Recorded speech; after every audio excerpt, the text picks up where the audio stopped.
interest of time, I think we're going to get right to it. And I'm grateful to Rick and the mayor for their planning of Blair to open it up. And we have Lev Gonick going to close in the session following this. And if you don't know Lev and what they've already accomplished in the Cleveland area, it'll be a very practical implementation of things that have been done. So we'll get right on to it.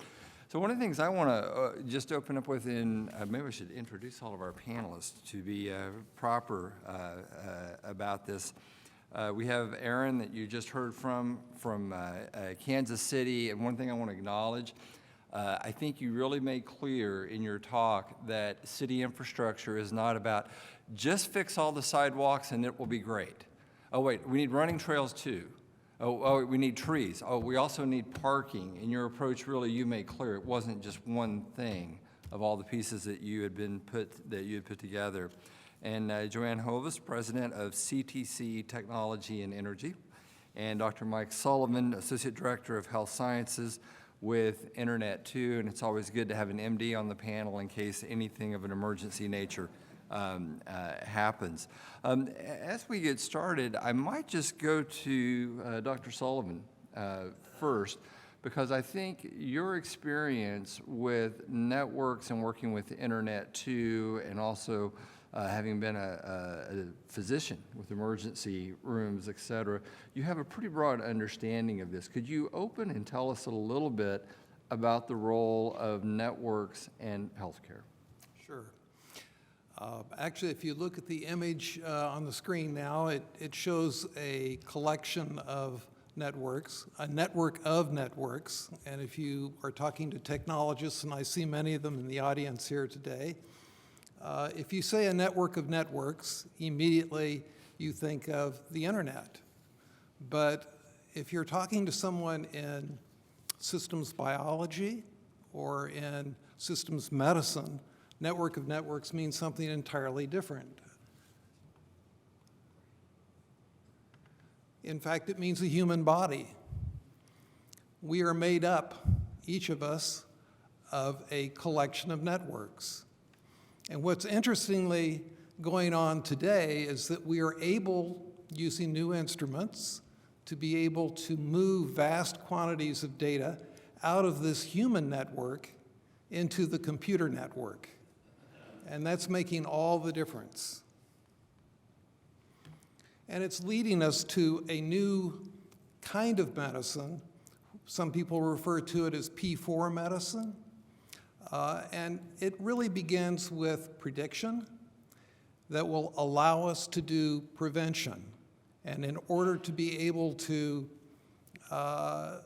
do this process of preventing illnesses before they actually manifest, we need to be able to collect this very personal data from each of our genomes. And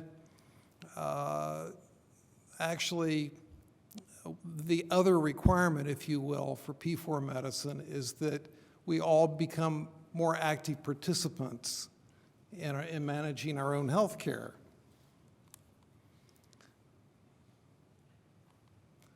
Uh-oh.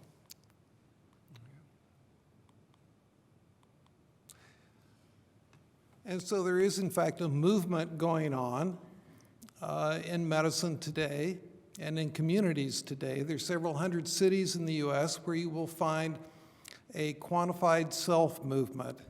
And the gentleman shown in this image is Larry Smarr, who's from the IT community, and I'm sure Brad knows him. Mm-hmm. But despite his background as a physicist, he's become interested in his own health and tracks more than 100 biomarkers on a regular basis. His personal health cloud, if you will, has terabytes of data in it. Someone else from the medical community who has a similar history is Michael Snyder, who is the chair of the genetics department at Stanford. And these two guys are kind of in a competition to see who can create the biggest data cloud of personal health information. The interesting thing, though, is that both of them have diagnosed a severe chronic medical problem before doctors found it. And so Larry has inflammatory bowel disease. Michael Snyder has type 2 diabetes. Each of them went to their doctor with information they had found and said, you know, I think you better check for this. And in both cases, the doctor said, no, you're fine, no problem. And shortly thereafter, each of them developed these problems. So the prediction part of P4 medicine is something that's going on today, at least with a few people. And the real driver of moving data from humans to computers are the invention of instruments like the one shown here. This is probably the main driver, not this particular unit, but this kind of instrument that can sequence DNA is driving the explosion of data. And today on Internet 2's network, we're seeing vast amounts of genomic data being moved around the country. This little unit here is a handheld DNA sequencer. They were testing it last year, and now it's being deployed in Africa, out in the field, to detect Ebola. And you just plug it in. It's got a USB port on it there. You plug it into your laptop. And in fact, that's what I see as probably the main trend that will result in really vast amounts of information flowing, not just between hospitals and genomic centers, but actually people at home. Qualcomm announced a tricorder X Prize 5 years ago. They've had to extend the deadline a year, but there are 5 teams that are producing a modern-day tricorder as first seen on Star Trek. And it has an amazing sensor suite. It can, in order to win the prize, these devices will need to be able to monitor in real time all 5 vital signs, plus be able to diagnose a dozen diseases, diagnose them as well as a panel of board-certified physicians. So I think it will be the case that we will see new technologies that actually will be deployed in people's homes.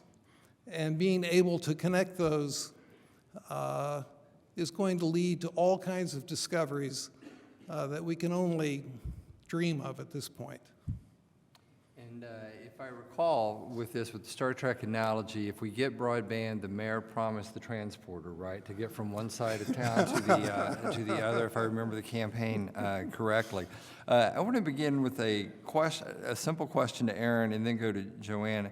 Aaron, you guys won the Google lottery competition, I should say, with a very meritorious proposal. But as you said, there is just a little bit of luck and lottery to it. What do you think the total investment from Google will be in Kansas City by the time it's done? I've been using the number $500 million, roughly. $500 million. Well, fortunately, we have a smaller landmass than Kansas City, so we probably can get this done with the help of commercial partners for perhaps a bit less than that. But Joanne, now to you, let's get down to it. You have a lot of observations, expertise of communities who've done these things. What are some of our options and approaches, and what should we expect if we do it in reality?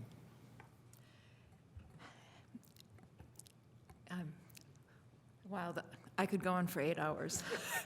Let me see if I can do this in a minute or two. I've worked with a number of university communities, including Champaign-Urbana, Lexington, Madison, and Lawrence, and Boulder. And it's no coincidence that this conversation is happening in a very innovative and creative way in university towns.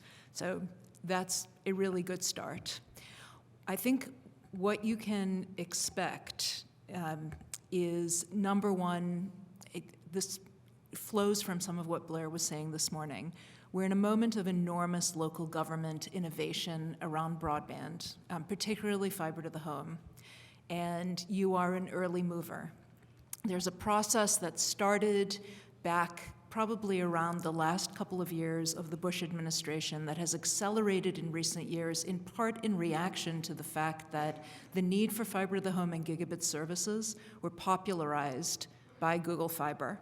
Many communities already knew it. Many communities were working on it a decade earlier, but policymakers started listening and the public started understanding the power of a gigabit when Google Fiber talked about it. So we had this transformative moment where suddenly communities were thinking in new ways. And what we've seen come from that has been an explosion of creativity. For a long time, the only models for a community, no matter how great a market it was, were either to beg the incumbent to upgrade their networks, which really wasn't happening because absent competition, why would you put more money into a network you're making great money on, right? Why invest in something when you're reaping the benefits of your investment of earlier years? So competition has to come in to change that. That was one option, and the other option was the municipal broadband model, which was municipal construction, ownership, maintenance, service provision, customer service, very high risk, incredibly impressive, but really tough to do. And that's why we only have about 100 of those networks around the country. But here we are in this moment where Blair described a range of different models, including models in which public and private sectors share risk. And I want to be really honest about this. We're at the very beginning of that process. We have a handful of data points, the most recent one being the Huntsville Google Fiber announcement of last week, but we don't have 10 years of data and we don't have 100 cities that have done this. Bloomington, whatever route it chooses to take here, will be a pioneering city, whether it's public-private partnership or something that's purely facilitating private investment or something that's more public. You are creating a new model, but of course that's what university communities do, and that was the whole idea behind GigU. So let me add one last thing, because I think I've gone over my 2 minutes. Not at all. You're our expert here on this topic, so please speak away. Thanks. It's my favorite topic. I love to discuss it. I think the two really interesting innovations, and Blair touched on them earlier today, that will be really interesting here. The first one came out of Champaign and Urbana, and those cities were a very early mover. And in some ways, they've paid some price for that. They had the first really substantial, real shared risk model with an Illinois company called ITV3. But the cities built some pretty substantial infrastructure, very robust rings designed to enable fiber to the home.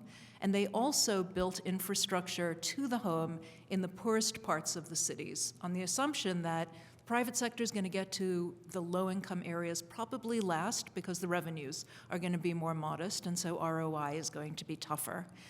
And so we, on the public sector side, need to address that so that we know that that happens first and is not waiting for private sector ROI to change over time.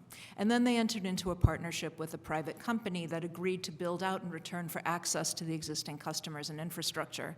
There's a certain amount of uncertainty there right now because the partner that they entered into the agreement with is selling its network for unrelated reasons, but all of the commitments that that partner made and all of the public policy goals of the program remain intact under the relationship between the cities and the partner.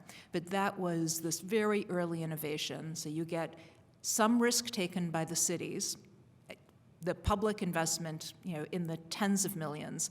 But in the long run, if those cities get built out entirely, it's in excess of $100 million of investment.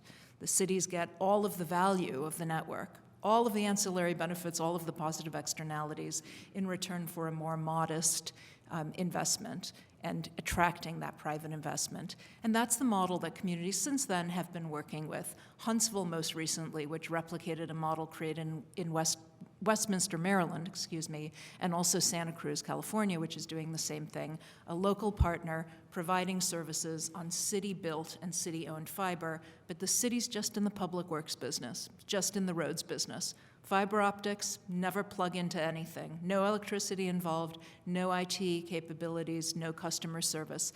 We're building roads and we're maintaining those roads. And so that's the most recent model to emerge, and I think it's probably, the most replicable. That's the state of where we are now. What you will do here in Bloomington will be the next stage of innovation. It's a very exciting moment.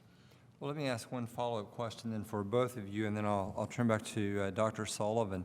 One approach is certainly that multiple firms put in fiber and sell and compete on quality of service and price, and it's a model we understand relative to the model we have in place today. Another model, and I think the mayor has alluded to this in his high-level comments, of maybe we dig up the road once, and maybe there's multiple providers running across that rather than a single provider.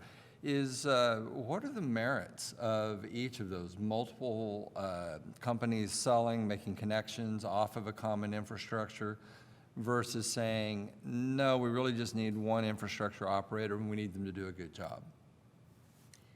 Who wants, Mike, or Aaron, you want to go first? I'll let you start. So, I mean, I think you just summarized the heart of why we have a broadband problem in the United States. We have a regulatory framework that requires anybody who wants to offer services in the broadband data market to go out and build a whole new network. And that's crazy. It's totally irrational, right? The kind of classic analogy is that we would require every package delivery firm to build its new road network in order to deliver packages to our homes. Every new pizza startup company to have their own roads. Exactly. It makes no sense whatsoever, but for a variety of reasons, that is the regulatory framework we have. Unlike other countries, and many countries, particularly in the Pacific Rim, have done this, there is no requirement that everybody use the same network. And the networks are perfectly capable of sustaining many, many internet service providers. It's the nature of fiber that it has virtually unlimited capacity over time if you engineer it right. But this is what we have. We have that situation, and I think very visionary cities are thinking about the alternative, which is it's a more rational world if we build one really robust network and make it available to multiple providers. So let them compete, multiple offers to the home based on price, based on service, based on quality, but it's generally running over the same pipes. Running over the same network, exactly. And it could be that they're on different fibers, it could be they're on different wavelengths, it could be they're on different circuits. It's done in all different ways, primarily in Europe. It has not emerged in the United States, though, and let me just briefly say two things that are caveats to my enthusiasm for this model. Number one is the incumbent providers have been completely unwilling to go down this road. They want to own and operate their own networks, and I have yet to see a major incumbent phone or cable company agree to use somebody else's fiber to the home in a robust way in that scenario, and they certainly don't want to go anywhere near publicly owned fiber. They don't ride municipal fiber.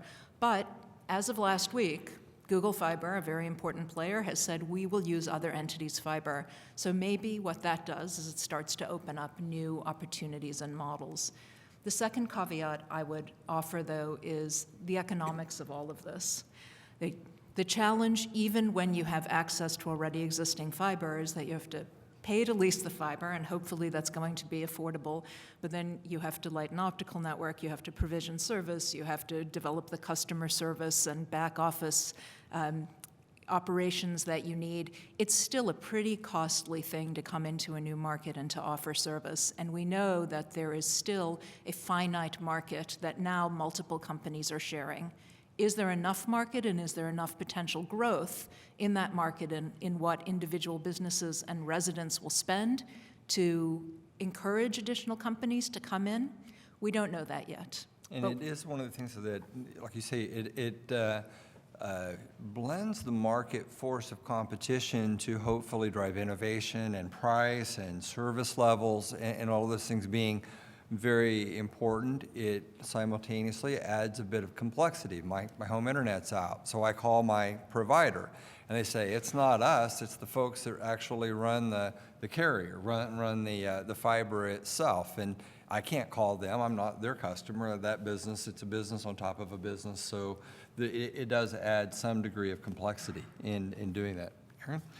Yeah, I mean, I think the interesting place where we are right now is thinking about what are the common assets and what can be used by multiple people, and how do you spur innovation in those networks. So is it, and you kind of laid this out, right? Is it the fiber that is owned? Is it the conduit that is the public asset? Is it the rights of way? Is it the spectrum that is owned and operated at a federal level? I mean, there are a lot of layers to how these networks are built.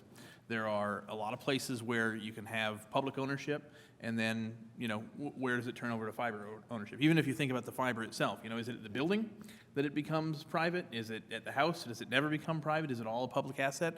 You know, there are a number of models, a lot in Europe and in Asia, and some that are emerging here in the U.S. And I think there's still some question about which one's going to be the best. I agree completely that the way that it is, where you need to build your whole network from scratch, doesn't make any sense and is difficult. You know, there's a counter that says, well, it's a lot easier to build a fiber network than to build roads. Is it? I don't know. It's some easier. I mean, but I think how that plays out is interesting. I do think, you know, that we get. I mean, one of the things that happens, or at least has happened in the U.S., and my only, you know, kind of frame of reference is the last 4 years, seeing how this has rolled out here. You know, for a long time, you know, Joanne talked about going back to the mid-2000s, this conversation on how do we spur this change, and people were really frustrated because we were way behind. And in some sense, I don't know if we've caught up. I don't know, you know, but you see now this acceleration, and it really was driven by Google in some ways, looking at this and saying, you know, there is actually a private investment reason for us to do this and a way to do it, and we're going to actually build our own new network. And now we're starting to see sort of innovation in business models and how you stitch together those assets. So, you know, you kind of fall farther behind, and then you can catch up, and how that plays out over time, I think is interesting to Joanne watch. touched on an important point that I might just illustrate for the audience.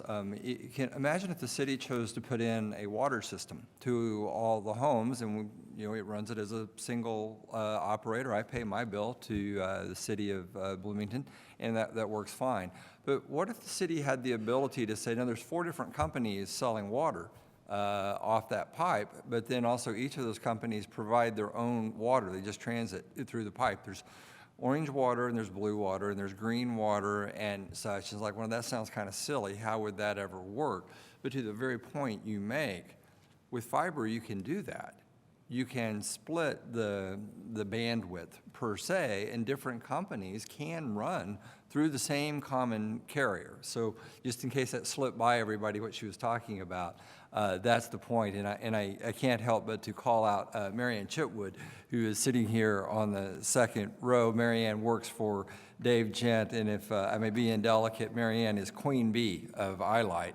And she has done fiber deals with, I don't know, probably 30 or 40 carriers across the state. The iLight network is roughly about 1,000 miles connecting the colleges and universities of the state, and over 900 of it is from contracts with all sorts of companies all over the state. So she's learned a lot about these various things and operating fiber on top of that.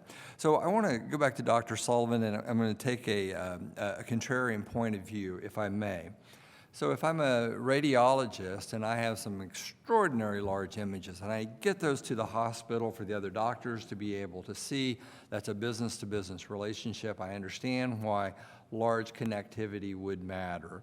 But is it really going to matter for anything foreseeable medical to the home? Convince me. That's a great question. And, you know, in preparing to answer that, I actually looked at the US Ignite website, because they have a collection of, I think, maybe 25 or so medical applications designed for gigabit communities. And I will have to admit that just about all 25 looked to me like they'd work pretty well at around 10 or 20 megabit. Nothing that really required a gigabit. Now, there are some exceptions to that, and I think as we move into a situation where there is more, there are more medical visits, encounters between patients and their physician that are taking place with the patient at home, there will be opportunities to leverage that high bandwidth. And one example Just as we all enjoy the video services with Netflix, if you have 4K or 8K video between, there's several medical specialties where you could utilize that really super high definition. One is in psychotherapy, and that's being done today in many places. I think, maybe dermatology. There's several specialties where really, really clear imaging would help. And imaging is very bandwidth intensive, Exactly. certainly. Well, one thing I would offer in follow-up on comments from some of our earlier speakers, in designing the new academic health center for Bloomington Hospital that will be going out there, if you followed the word in the paper and the deliberations and all that are going on, the plan to replace the hospital is not to build one just like it, with the same number of beds and everything, but it is to build a hospital of appropriate size for the regional community and a large outpatient treatment center, because lots of medical procedures are being done that way. And you can imagine the continuation of what you used to be in the hospital for eventually became an outpatient. More and more of that becomes things that may be able for checkups, follow-ups, things to be done at home. The second thing I'll observe with my own parents who have some health matters, I'm absolutely astounded at their level of medical vocabulary that they have learned about all of these things that are going on with them, and their ability to describe and such, and time spent on the internet learning about them. And so you can imagine some of that dialogue with a doctor at some point in the not too distant future, not only sending some medical results and things back and forth, but being able to look at some of that imagery. It's probably the imagery, I think, for what we know right now, that may be the most bandwidth intensive. Right. Plus, I think coming up soon, though, will be these sensor suites. Yeah. And so we all know people. I know a half dozen people myself who are trying to support their parents living at home. Mm-hmm. And it can be a real challenge. And any technology that can help enable that, I think, is going to be quite valuable. And a number of these sensor suites, I think, will actually end up being quite useful. Now, typically, those are not real high bandwidth. Mm-hmm. But if you extend that across the whole community and you've got thousands of people delivering that sensor data to a aggregation point, then you may be starting to talk about significant bandwidth. And I think the point that Blair made earlier on, we sometimes have this debate about, well, is wireless just going to be the trade-off? We don't need all of this wired infrastructure. But from everything we see, the curves over the last 20 plus years, we need both. And a lot of the wireless infrastructure, wherever it may be, often connects up to wired infrastructure that hauls that traffic in following. I want to be mindful of giving Lev all the time he's due, so I'm going to close with just a question for each of our panelists, and if you'd try to take about 30 seconds on it. I appreciate that Joanne reminds us that we still have a leadership opportunity for this community in working out these business models, the public-private partnership, whatever blend of elements we choose to do in this. So with your very best judgment from what you know thus far, what is your 30 seconds advice to the mayor? Aaron. Don't let up. You've got a good vision. You've got a lot of community energy mobilized in this room, and keep going, because I think you've got a great opportunity. There's going to be risk and cost involved, and the reason I say that is because of your very impressive goal of wanting ubiquity to make sure that everybody is served rather than just the neighborhoods for whom the private sector sees a business opportunity. And that is the private sector model going forward. They build where there's ROI. The public sector model is to invest such that everybody gets served, and that's where cities are really innovating. Dr. Sullivan. You know, I travel around the country and work with a lot of different medical centers and genomic centers and whatever, but I can't think of any place in the United States with networking and cyber infrastructure expertise equal to Indiana University. And so I would advise trying to leverage that as much as you can and collaborate with the university. And I'll take the chair's liberty to answer my own question. So, John, my guidance would be, I was really captured by the principles that you articulated when you stood up to the mic of what we're trying to do here, and that we stay focused as the whole of a community on achieving the outcome for the community. I appreciate that Joanne has reminded us there's a variety of ways to get there, none perfectly better than the other one. So let's consider all of them, but let's not get bogged down in squabbles that inhibit us from achieving the outcome for Bloomington. And with that, I will pass back to Rick. Thank you. Thank you all.